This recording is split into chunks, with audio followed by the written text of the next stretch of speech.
கல்யாண், சொல்லுங்க. என் தங்கச்சி அவங்க வீட்டு மருமகளாக்க சம்மதிச்சிட்டாங்க. கங்க்ராட்ஸ்ங்க. கை கொடுங்க.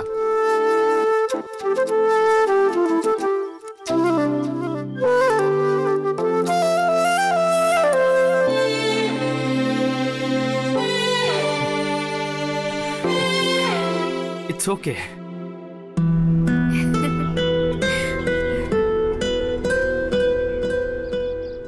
எப்படி நடந்தது இது? அது ஒரு பெரிய கதைங்க. இப்போதைக்கு அது வேண்டாம். நினைச்சது நடந்ததே சந்தோஷமா இருக்கு. எனக்கு ரொம்ப சந்தோஷம் லக்ஷ்மி. ஆனா நீங்க இத இந்த இடத்துல வச்சு சொல்லிருக்க கூடாது. ஒரு ஸ்டார் ஹோட்டல்ல இத பார்ட்டி வச்சு சொல்லிருக்கணுங்க. பார்ட்டியா? இப்பவே கார்ல வர பையன் யாருன்னு பக்கத்து வீட்டுக்காரங்கலாம் ஒரு மாதிரி கேக்குறாங்க. ஒரு மாதிரினா எப்படி கேக்குறாங்க? யார் இந்த பையன்? உனக்கு சொந்தமா, தெரிஞ்சவனா? அப்படியா? இல்ல, தெரியாதவங்கள வீடு வரைக்கும் அலோ பண்ண கூடாதுன்னு. எந்த டாகுங்க அப்படி? சாரிங்க, ஏதோ உணர்ச்சி வசப்பட்டு அப்படி சொல்லிட்டேன். நான் அவங்க சொன்னதை பத்திலாம் கவலைப்படல.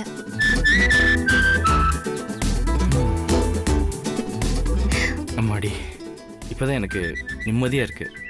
எப்படிங்க என்னால உங்களை மறக்க முடியும்?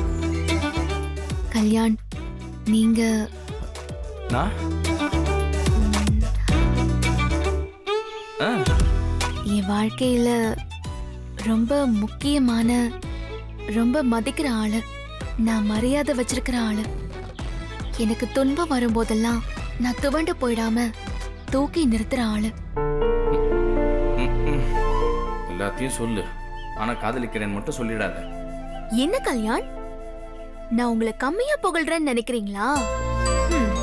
நான் சொல்றதெல்லாம் நிஜம்னு உங்களுக்கே தெரியும். முதல்ல என் தங்கச்சியோட கல்யாணம் முடியட்டும். அப்புறம் உங்களுக்கு ஒரு பெரிய பார்ட்டி எல்லாத்துக்கும் சேர்த்து கொடுத்துடுறேன். சந்தோஷங்க. அதை எங்க முகத்தை உம்முன்னு வச்சுக்கிட்டு விருப்பம் இல்லாத மாதிரி சொல்றீங்க. ஹாப்பி? உங்களுக்கு கல்யாண வேலை தலைக்கு மேல இருக்குமே. ஐயோ, அதாங்க ஒண்ணுமே புரியல. இதுக்கு முன்னாடி எங்க வீட்டுல கல்யாணம் வேற நடந்ததே இல்ல. ஏங்க, எக்ஸ்பீரியன்ஸ்க்காக நம்ம கல்யாணம் பண்ணிக்க முடியும்? அப்படியே நம்ம தெரிஞ்சுக்க வேண்டியதுதான். நான் தான் இருக்கேன்ல, ஜமாயிச்சிருவோம். ஏற்கனவே நீங்க பண்ண உதவி நிறைய இருக்கு. அதுக்கே எப்படி நன்றி சொல்றதுன்னு தெரியல. இப்போ கல்யாணத்துக்கு வேற ஹெல்ப் கேக்குறது. ஏங்க, ஏன் உங்க ஃபேமிலியை தள்ளி வச்சு மூணாவது மனுஷனா பாக்குறீங்க? அப்படி எல்லாம் இல்லங்க. நீங்க என் வாழ்க்கையில ரொம்ப முக்கியமான ஆளு. என்னோட சுயநலத்துக்காக உங்களை யூஸ் பண்ண கூடாதுல்ல. என்னங்க நீங்க? உங்களுக்கு செய்யாம வேற யாருக்குங்க செய்ய போறேன்?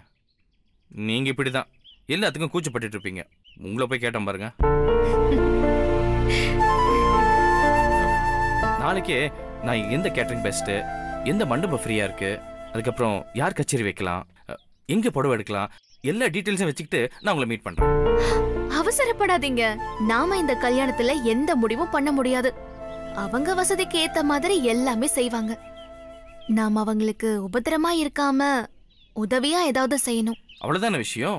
கவலை விடுங்க, அவங்க சொல்ற வேலையை மட்டும் செய்வோம். தேங்க்ஸுங்க. நோ மென்ஷனுங்க. இன்னொரு விஷயம், இந்த கல்யாணம் முடிஞ்ச நடத்தது உங்க கல்யாணம் தானே? அதெல்லாம் யோசிக்கிற இடத்துல நான் இப்ப இல்லைங்க. யோசிக்கணுங்க. உங்களுக்காக அழகா யாராவது வெயிட் பண்ணிட்டு இருக்கலாம்ல.